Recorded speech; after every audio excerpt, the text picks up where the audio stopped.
BBOR, Black Box Online Radio, coming to you from West Virginia. Black Box Ned 88 on Instagram for the bonus podcast.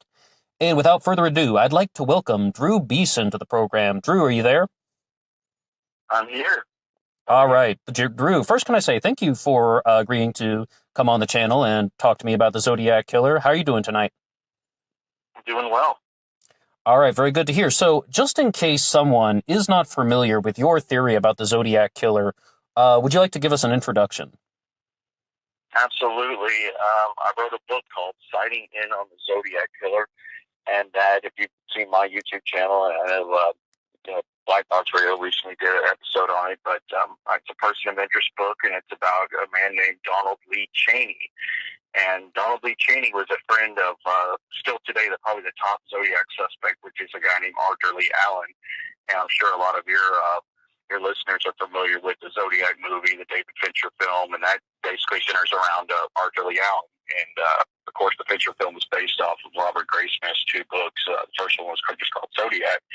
And Donald Lee Cheney was the person that brought forth his friend, Arthur Lee Allen, in the summer of 1971 to the police and said, I think my friend is the Zodiac Killer, and this is why I think this. He told me certain things on this particular time, and that's how the whole Arthur Lee Allen thing came about. So anyway you look at it, Donald Lee Cheney was a major player in the way that the whole Zodiac story played out, particularly after the crimes, because without Donald Lee Cheney coming forward with his accusations against Arthur Lee Allen, you would never have had the Graysmith books and you wouldn't have had the Fincher film. So he totally changed the events of this case. So Drew, excuse me it. if not to interrupt, but I believe I heard something on your channel, though, that Arthur Lee Allen was actually mentioned as a suspect not in 1971, but first in 1969. Is that correct? That is correct. And would you like to talk about that a little? Yeah, absolutely. That's one of the more interesting things about it. Of course, that happened before Donald Lee Cheney came forward in the summer of 1971. But early in this investigation, Arthur Lee Allen was questioned by the police, and it was just a few weeks after the third Zodiac attack, which is most people know, and I'm sure your listeners do, which was Lake Berryessa, and that happened, and he got questioned, right? Arthur Lee Allen was questioned by Detective John Lynch of the Napa Police Department just a few weeks after that, and it's kind of odd as to why, because, at that point, Arthur Lee Allen, he was a child molester. A lot of people know that about him that have studied this case, and he was fired from a school teaching job at a place called Valley Springs for inappropriately touching a student and went in this full-blown molestation at this point. So he just really got, fired from his job. So there was really nothing other than that to lead you to believe this guy has to be the Zodiac Killer. And it's my theory that someone tipped off Napa PD to at least go look at this guy and question him. Because to this day, and even I think when Detective Lynch was asked about it many years later, he couldn't even really recall why that he ever did go talk to Arthur Lee Allen. It wasn't like they were looking for anyone that could have matched the age description or anything from the Lake Berryessa attack, and they were just, talking to any white male that was in the age range of like 25 to 45 years old. It was just really odd that he was questioned that early on. Nothing came of it, of course, but it was very strange because when they did question Arthur Lee Allen, he said that he was going to go to Lake Berryessa that day, but decided to go up the coast instead. And there he saw a couple, and he couldn't remember the name of the couple, but, he was, when he was questioned at that point, he was already very elusive and kind of acting kind of coy with with law enforcement. And it's kind of my theory that Donald Lee Cheney had this plan from the beginning for Allen to kind of be a patsy and stay in the background while he committed the crimes, and most likely tipped off Napa PD that early on, just to kind of set the stage, if you will, for what was going to, become later him inserting himself into this case and blaming his friend for the crimes. So, if I can say something about that, it sounds like what you just said was that you believe that Don Cheney had this way of never getting caught by choosing somebody to be the prime suspect, and that he will always be in the spotlight, but that's his way of no one will ever solve the case because he's put all the focus on Arthur Lee Allen. Nobody was looking at Don Cheney. Is that what you're saying? Exactly. Okay. That's precisely what I'm saying.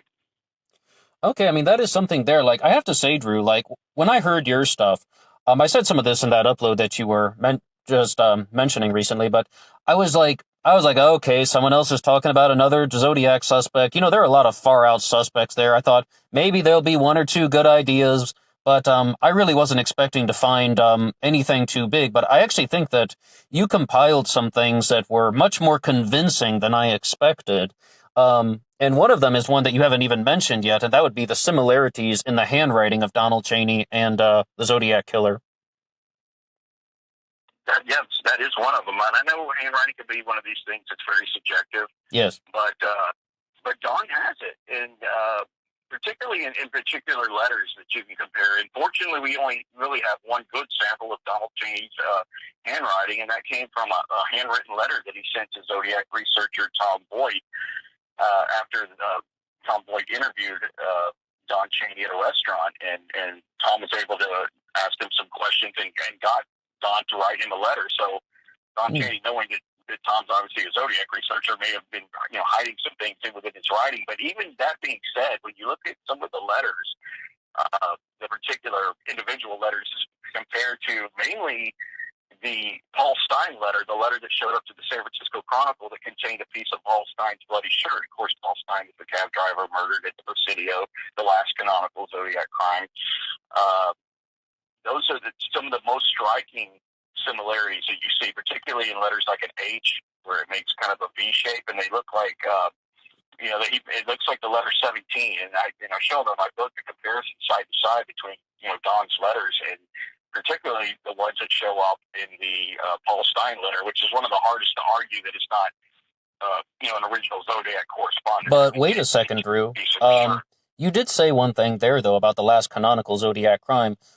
How does your theory factor in some of the alleged Zodiac crimes, such as Sherry Jo Bates or Kathleen Johns, which would have come after Paul Stine in 1970? Like, where do you stand on those, and how do they fit into your theory? I'm not exactly sure. I'm kind of like you. I watched your last video, and I know you were talking about Riverside. I kind of agree with you. I do not think that Riverside was a Zodiac crime. Okay. But I think there is a possibility that he did write the correspondence and took credit for it because he was aware of it. Well, yes, I mean, we do see a lot of things like the Zodiac Killer just seems to do this to amplify the numbers and perhaps spreading false information on purpose. But what do you think about the Kathleen Johns incident? And this, we're talking about the attempted abduction of Kathleen Johns on Highway Route 132, March 22nd, 1970. Do you think that was real Zodiac activity? I'm kind of 50-50 on the Kathleen Johns incident as well. One of the things I would point to, and I mean, a lot of people I know studied that well, when this incident happened with Kathleen Johns, she was with her young daughter, pregnant at the time, and that man stopped her and said, your will is loose, let me fix it for you, and then he pretended to fix it, and he actually made it loose then, and the wheel fell off, that whole story, and then she managed to escape, of course, with her daughter, and the supposed Zodiac got to come back and get her, but she saw the composite from the Presidio on the wall, said that's the man, and then later, many years later, she tried to claim it was Larry Kane, yes, one of the Zodiac suspects. Well, anybody can agree that Larry Kane looks nothing like the Presidio sketch, so she's not the most credible, unfortunately. She's just not. But one interesting thing that Kathleen Johns said, and a lot of people don't know or either forgot, is what she claimed that when she was in the car with this person that abducted her and her daughter, that there was children's clothes in the car.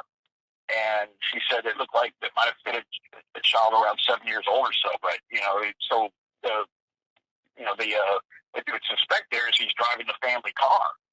And a lot of these suspects did not have children this age. I don't know of any Zodiac suspect that I can think of, other than Don Cheney, that had young children at the time. Oh, so you're saying you're saying Kathleen Johns looked into this guy's car and said she saw some children's clothing, maybe for a 7-year-old, in like his back seat? Yes, because she obviously her abductor, who she claims was the Zodiac Killer. Obviously when her wheel fell off, she got in his car, and that's when he drove around and scared her. I think she said it was about an hour.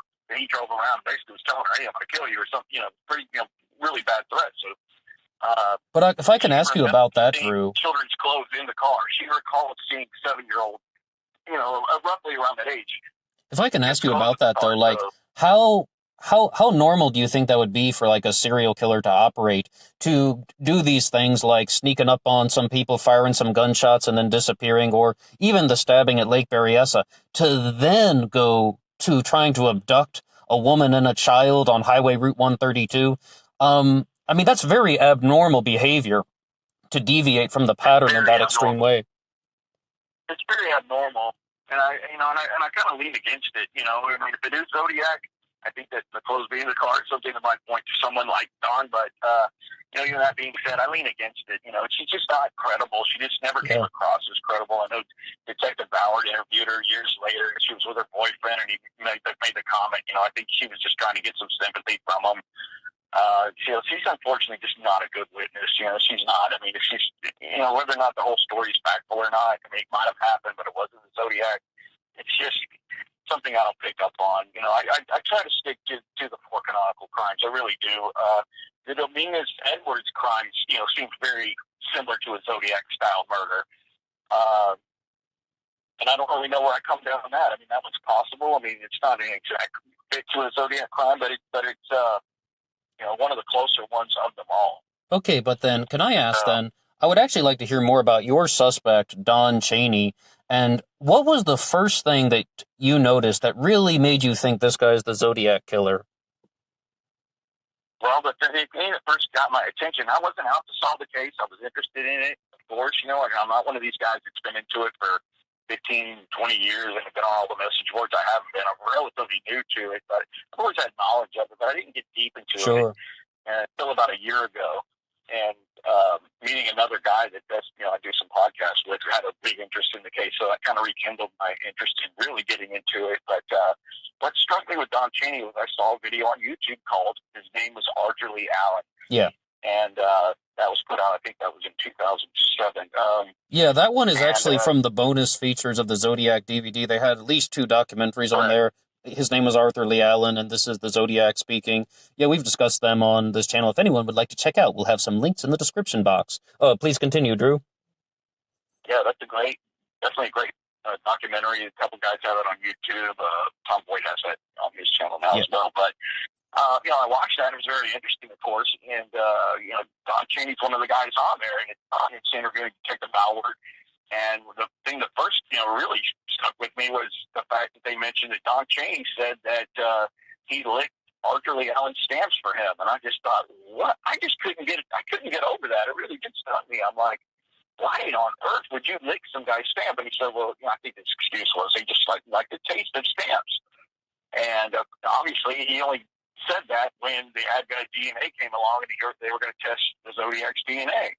So I couldn't think of any other reason in a million years why he would have said that other than fearing that his DNA was going to show up on the Zodiac letters, or stamps in this case, that came on the letters. So I couldn't get past that. I said, this guy needs to be looked at a lot closer than he is.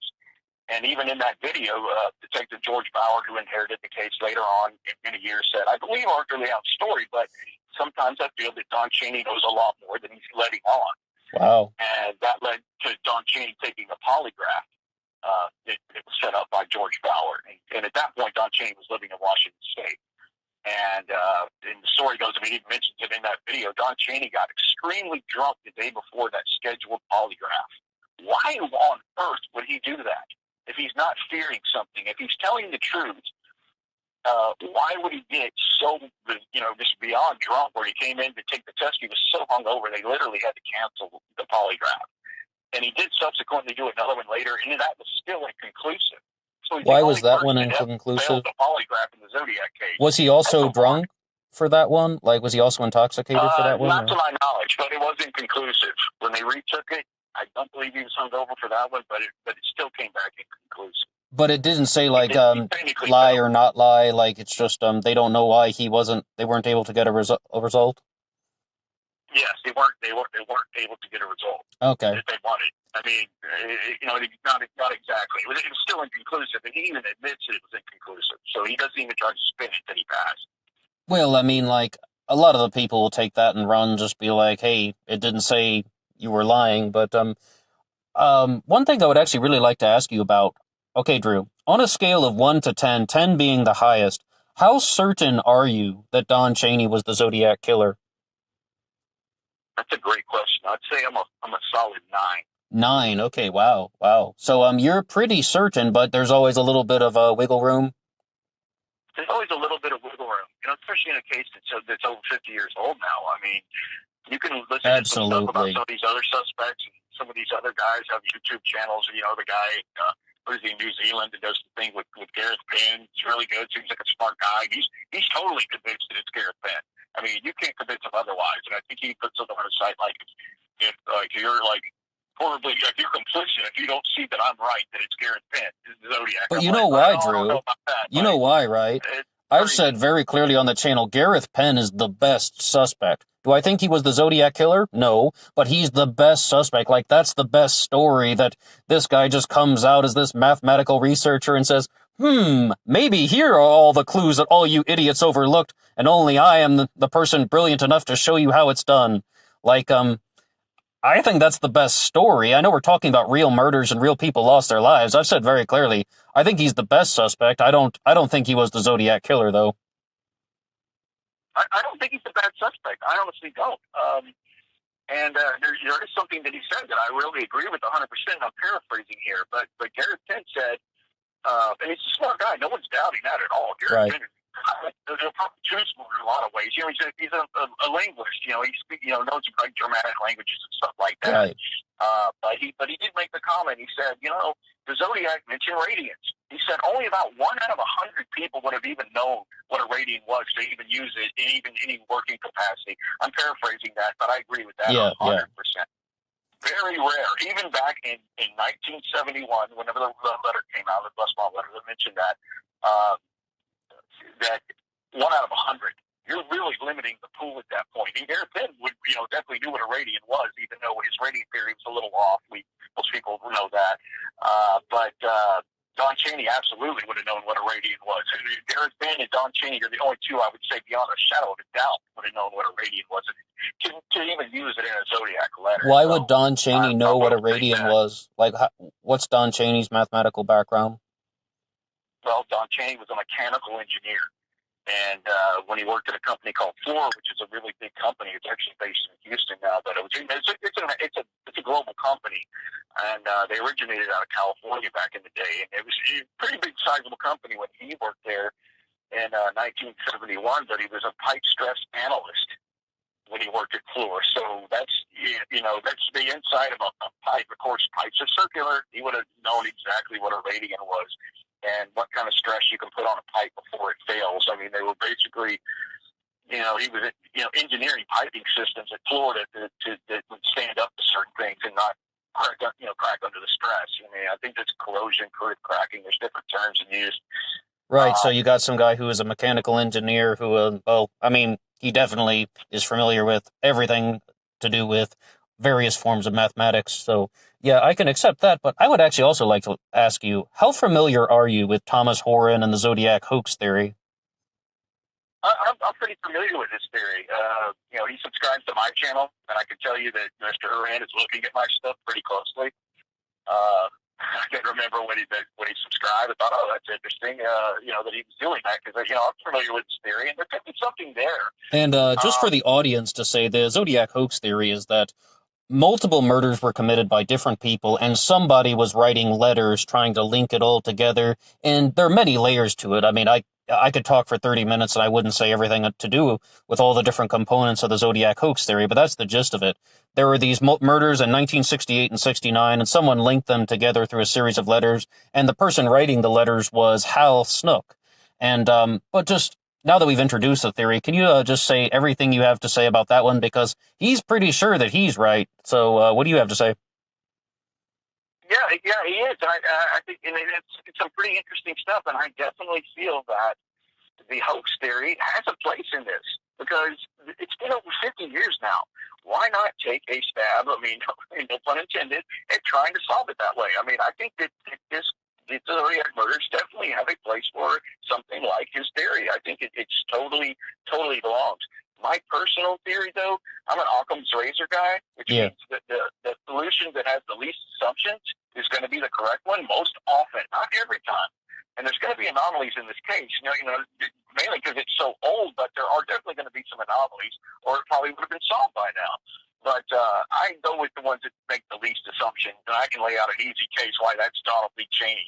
I can make the fewest assumptions for him, and being the single attacker at the four canonical crimes. But as far as the hoax theory goes, you have to make so many assumptions.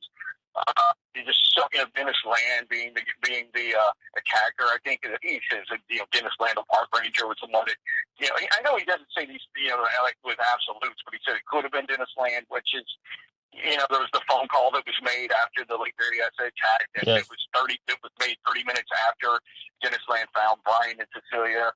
Or Brian, because Brian went to get help, after he found Brian first. And it was 30 minutes later, so it would have been almost impossible for him to have made that phone call. So then you have to enter into more people being involved. And the more people you add to the conspiracy, the harder it is to keep under wraps. And I know he gets into this, the Vallejo PD and the drug dealing and stuff. Yes. Why would any drug dealers want to kill Brian Hartnell and Cecilia Shepard, or going back to Lake Herman Road, David Faraday, Betty Lou Jensen? He smoked some pot in high school or something, but they're the big drug dealing lords of Napa and Vallejo want to kill these people. I mean, it's just too much for me. It makes a lot of assumptions. It really does. And I think at one point I read where maybe Brian Hartnell wasn't right about seeing the Zodiac, the cross circle logo on his dickie that he was wearing at Lake Berryessa.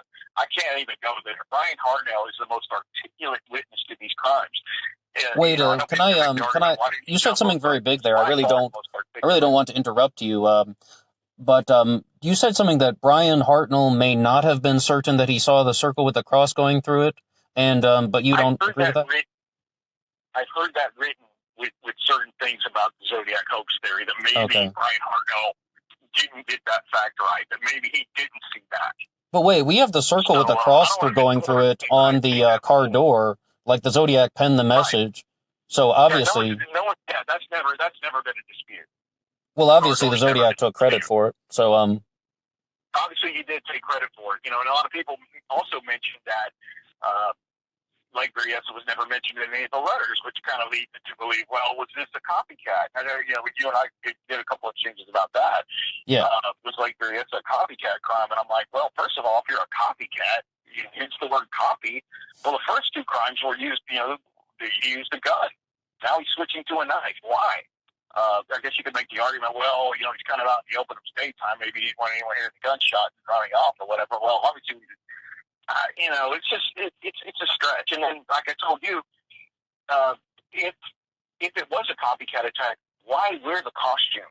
Why wear the costume if you intended for both these victims to die? Now, Brian easily could have died. I don't subscribe to the fact that he did stab Brian less times than Cecilia, but I don't think it was his intent to let him live. I really don't. So what would have been his reasoning, if it's a copycat or part of this hoax theory, and it was Dennis Land, the park ranger, why is he going to throw on this costume with a well-made? Remember this, Brian said, and that the Zodiac cross circle logo on the dickie is what Brian calls it, the little overhead, which had the hood and the part that came over his desk. He said that the logo was on there. He said, and remember, Zodiac at Lake Berryessa, according to Brian, never said, "I'm the Zodiac Killer," nothing like that. He simply had the symbol, the cross circle Zodiac symbol, on his chest. And Brian said it was done with care. He said it wasn't just slapped on with paint. It was done like it was sewn. I think Graysmith said that. I know a lot of things Graysmith said didn't, come out to be true, but he remembers even Brian even saying at one point it was sewn, like done really professionally well. So if you were just going to do the Zodiac thing on there to try to do this kill of Brian Hartnell and Cecilia Shepard and make it look like it connected to Blue Rock Springs and Lake Herman Road, why would you go to all that trouble to make this elaborate costume? Well, I can provide a few answers for that. I mean, the way that the hoax theory works is that Dennis Land was a park ranger at Lake Berryessa, so he was going to commit the crime, and then he'd be the first one to find the bodies. And in case anybody saw him, then they would see the same person committing the crime as the same person first arriving on the scene. So he did it to do it that way. And the second reason is just instilling terror into the people that he was slowly walking up upon. He thought it would startle them and that they would be paralyzed with fear. And that's not my own observation. Actually, both of those aren't. One's from Horn and one's from somebody else just leaving a comment on YouTube somewhere else. By the way, you guys leave really good comments, so I hope you'll drop something below and continue the discussion down here. But, like, what would you say about that? That's just, someone doesn't want to get recognized during the daytime. Well, that makes some sense. I mean, obviously, but when you talk about the part of the fear. Now, remember, we have to go by Brian. We do. Unfortunately, we have to go. Brian's the best witness we have. Yes. So you have to, kind of go by what he says. So when the Zodiac approached, he never said. He started calming them. Maybe he realized that Brian was 6'7", and a pretty tall guy. That at that point when Brian started seeing the Zodiac coming at him, and he said it was a brisk walk. Did you say Brian Hartnell was 6'7"? Yes, very tall. Oh, I thought he was much shorter than that. But okay. I've seen a couple people say he was 6'11" or so. I believe he was right at 6'7", which is about the average height of an NBA player. Still very tall, 6'7". He might have been a couple inches tall. I believe he's 6'7". I mean, you can kind of tell when you see some of the other videos that he did. I think this is the Zodiac speaking. You can see where he's walking along. They go back to Lake Berryessa, and he's walking around. You can tell he is very tall anyway you see it. So Zodiac may have realized that when Brian started standing up, like, oh, I got this guy's pretty tall. Hopefully he doesn't make a play on me. And Brian did think about that. But anyway, he said that when the Zodiac approached them, he was immediately trying to calm them, like, hey, I just want your money. I just want your car keys. Never said I'm the Zodiac Killer. So if it was just to install this fear, why doesn't he say I am the Lord Zodiac or whatever and kill you? He immediately was like, calm down, everything's fine. And then when he said I'm just gonna have them tie each other up, and then he checked the bindings, of course, and then just started stabbing him. So if it was just to instill fear, why not throw a few some verbiage in with it? Well, I would actually like to ask you that. I'd like to ask you that, Drew, because what was Don Cheney's motivation for these crimes? We'll never know. I wish I did. Okay. I can tell you, but I can't tell you. There are some odd things about him that I've learned that are just different about him. One is that he could never hold a job. He would get good jobs because he's smart. I can tell you that about him. Beyond a shadow of a doubt, he's highly intelligent. But he never stayed long in any job. Even when he would get a good job, like at Fluor. I mean, that's the kind of company that you would retire from, and a lot of people do. Like his brother-in-law worked at Fluor and retired from there. And, you would have a big pension and everything else. I mean, but he would, I think he was doing contract work there, but still, he was good enough where he probably could have gone permanently, but he never did. And his own son said that I didn't interview. I have a lot of his writings, but I won't get into that, but they're all true that his dad was a job hopper because I think he had a problem with authority. He really did. He had a problem with authority. I think it's because he felt that he was so intelligent, and why can't other people see this? And he just had this kind of a real pessimistic kind of a view, I think, and that led to these short tenures everywhere he worked. I mean, because he was smart. Like I said, he was a mechanical engineer. He went to Cal Poly, which is a good school. Drew, was he always working as a mechanical engineer during all of these different jobs that he's hopping around from, or does he do other things? No, he did other things. For the early time, in 71 and 72, he's working at Fluor as a pipe stress analyst, of course, part of the mechanical engineering. And then after that, he was working for his friend, a guy named Santos Panzarella, went by the name Sandy Panzarella, who's also in the video. His name was Arthur Lee Allen. And Panzarella's a really smart guy. And them being friends, he started working for him, which was a computer company. And they did, I can't remember, like medical billings and database type stuff. It wasn't mechanical engineering, but he hired Don being his friend. And Don was kind of like the boss, hire and fire people every day kind of guy, kind of a manager type. So he worked for Panzarella. When he first came forward with Arthur Lee Allen, he actually went to his boss and friend, Sandy Panzarella, and said, hey, I want to tell you these things that I think about Lee. I think he's the Zodiac Killer. We need to call the cops. And it was Sandy Panzarella that eventually made all the connections that got him in touch with San Francisco PD. But he hopped jobs a lot. And I don't know why. He had some kind of kind of an authority. Something was going on with these employers. And I did talk to one of his employers, by the way. He did work in an engineering company in San Francisco in 1965, and I talked to the owner of that company, but he didn't even remember him. Okay, and Drew, we are going to continue this in just a second. Everybody, we're going to be taking a very quick break, and please look out for part 2 that is coming up right now. You can click on the next link right down there. All right, everybody, we will see you in just a second, and until, well, the next segment.